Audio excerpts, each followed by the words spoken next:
I don't even know what I'm going to talk about in this video, but I felt the urge. I felt the urge to just sit down and speak because I was on the phone with a friend and I was going off on some various things. But I wanted to share, I suppose, about some of the things that I've been mentally in my inner world working through as of late. And the main thing I think is this: I've gotten to a crossroads mentally. And on one path, I see this sort of mystic pathway, right? The modern mystic. This pathway of, letting go of all things, finding peace, achieving this state of tranquility, equanimity, whatever you want to call it, where all of the things of the world and all of the emotions, all those things, they dissolve before the invincibility of a mind that is unhindered by all external things, right? A mind that is fully centered within something internal.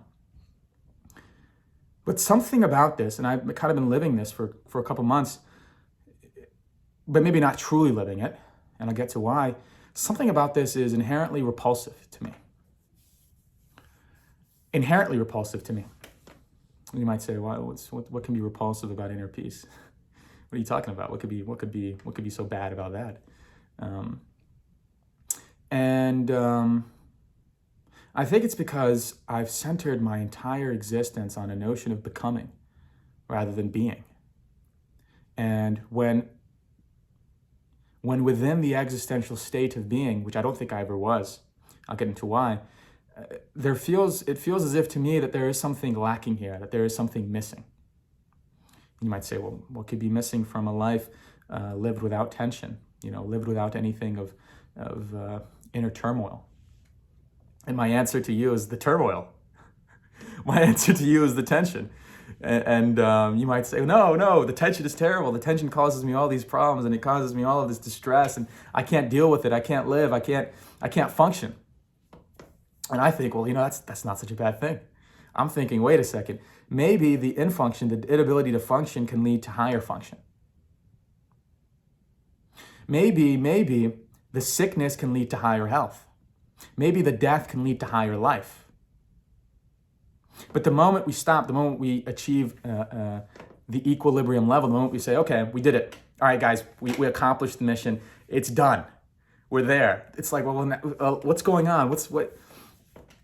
I think that there is a balance. And I was trying to, I guess, note some of these ideas in my previous videos, but there is a tension there between being and becoming. There's a tension there between being and becoming.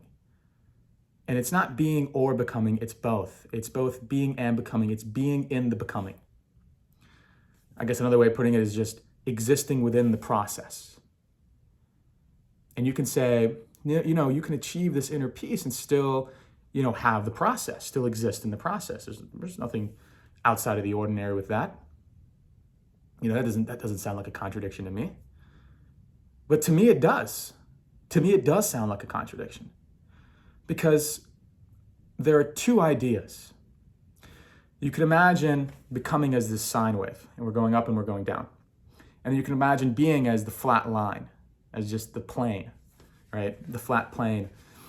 And then alternatively, in that same metaphor, you could imagine the becoming as the oscillation, the mountain, the mountain and the valley.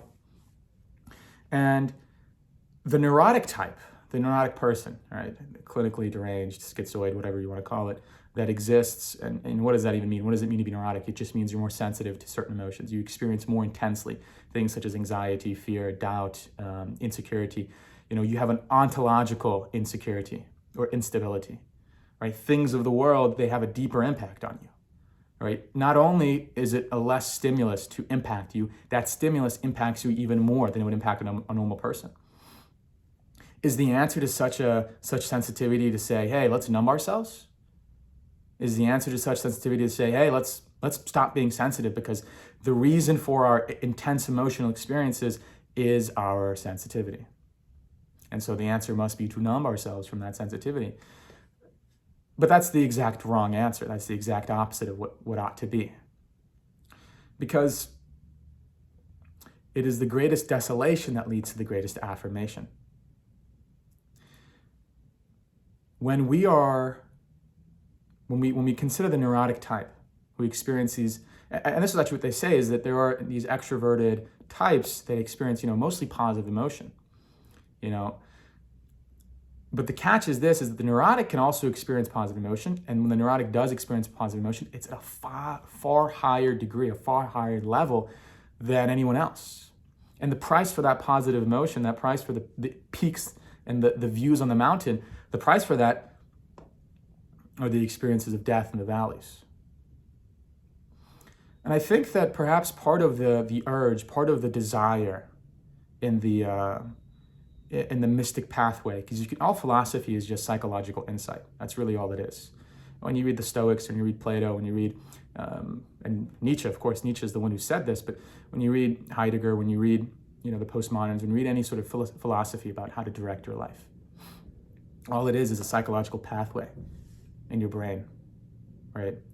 That's all it is. It's a way of securing defenses against reality, and whatever existential confrontations you have, securing yourself against those things. And so all psychology or all philosophy is psychological insight. And the mystic pathway for many seems to be the end goal, right? The multiplicity and the unity, the one and the many, the particular and universal all at once. And even though it is described in these terms and given to us in this manner, I actually think that that's not the appropriate understanding. I think that by and large, what is understood now, today, by the mystic pathway, because we live in this modern era that is trauma-ridden, that is full of all of this disintegration, that is full of all of this anxiety. We live in the age of anxiety, the age of insecurity. We're insecure about the fate of our lives. We're insecure about death, about meaning, about purpose. We're insecure about our relationships, about family, about identity, about everything, right? Because everything that gave us security, everything that gave us grounding in our reality, in our life, has been stripped from us. Everything has eroded. Everything has fallen apart. And the answer, the mystic Alan Watts sort of answer is, let go. Let go. Let go from all of these things. Find the moment. You're not a static entity. You are a multiplicity, right?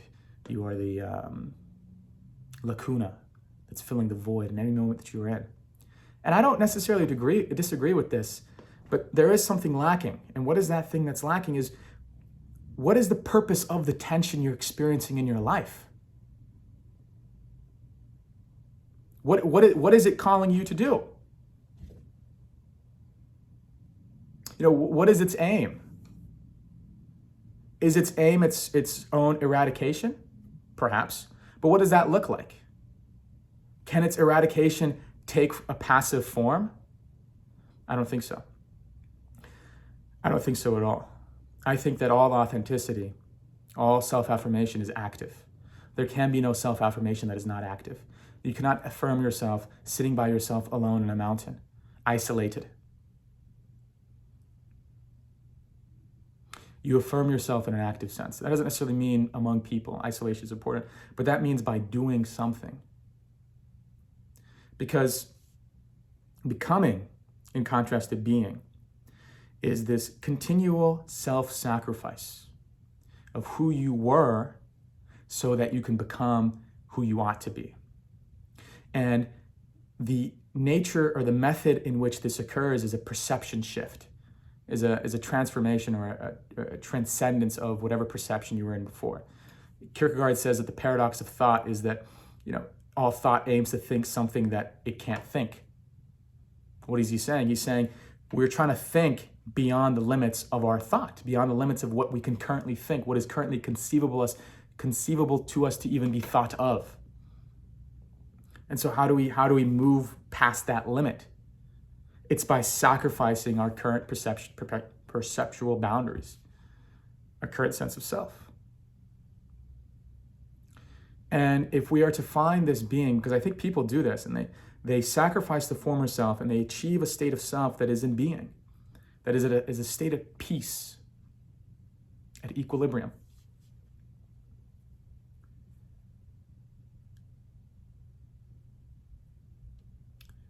But in my view, the neurotic person is called to do something with their life.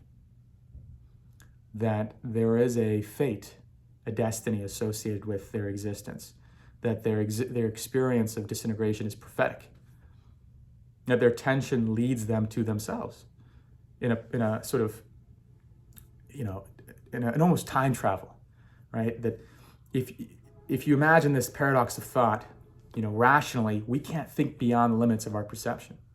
Yet our tension, the inner tension, the inner disintegration that we're feeling, it can move us to a sense of self that is beyond our current conception.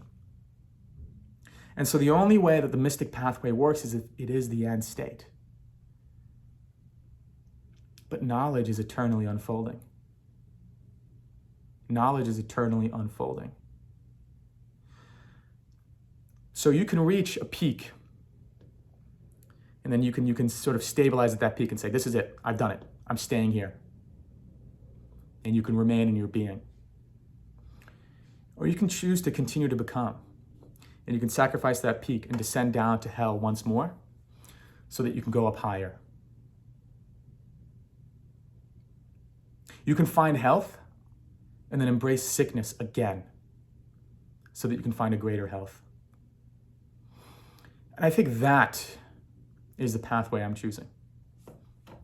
And you can call that the Nietzschean pathway, I suppose, the Nietzschean mystic. And I think those are the two pathways at the end of human history, if you want to call it that way. But the difference is this, is that the mystic pathway does nothing in terms of human history. The mystic pathway reaches a static moment, right? It finds being in becoming, not being as becoming. But the artistic, prophetic path, that path moves history. That path lives life as a sacrifice and becomes the medium through which all of collective mankind moves forward. And what do I mean by that? How does collective mankind move forward through a neurotic person?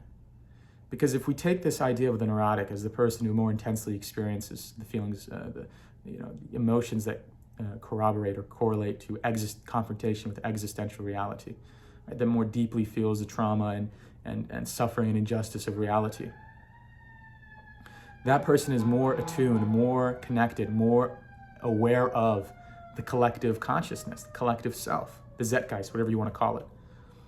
And their burden is their understanding, is their awareness.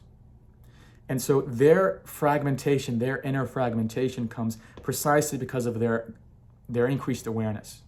And people, we have this universal neurosis today because of how fragmented our society is. Because almost everyone is aware of how terrible things are. How all of meaning has been stripped away in every element of our lives. But this is beautiful. This is a beautiful tragedy, a beautiful tragic reality, because it's calling everyone forth to become artists, to become creators of themselves. And that the greater the degree which you are neurotic, the greater the degree to which you are privy or aware of these realities, is the greater to the degree you're aware of the collective consciousness. And so the more fragmented you are, the greater your possible unification. And so I suppose what I'm saying is this. You can find a unification and you can remain there. But there are those, and perhaps this is just literally a typology, a categorical distinction of types of person. And maybe what I'm saying just won't make sense to you at all. And if it doesn't, okay, who cares? If it does, then it does, and there's no choice you had in the matter anyway. But there are those who cannot remain unified. And it's not because of a choice, it's because it is not possible. They're called forth. They must create, and in order to create, they must disintegrate. But that right there, I think that right there is how history moves forward, because it's through those individuals who are compelled by inner necessity, not external, inner necessity, right? You can find that inner peace, but there's something within that's compelling. In the stillest part of your being, something you cannot escape, something you can't say, in order to accept yourself fully, you have to accept that element of yourself that is continuously calling forth its own expression. And if you can't, well, then you remain a neurotic and you become more fragmented and more disillusioned and depressed with life. But this is the positive thing about all of this, is that for you who is aware, who has an intuition, has a feeling of their inner necessity, yeah, your life is by and large a creative sacrifice, and you're aware of things and this and that. But it's through you, through the creations that you create, through the unifications that you achieve in your own person, through the tenacity you show in the face of life, that history itself moves forward. Because knowledge is eternally unfolding, and you're part of that unfolding. Not in an individual sense, but literally as part of collective unfolding. In terms of ideology, religion, whatever you want to, art, right? And that's the prophetic idea. The prophet as both being and becoming, compelled by an inner necessity. But yeah, some thoughts.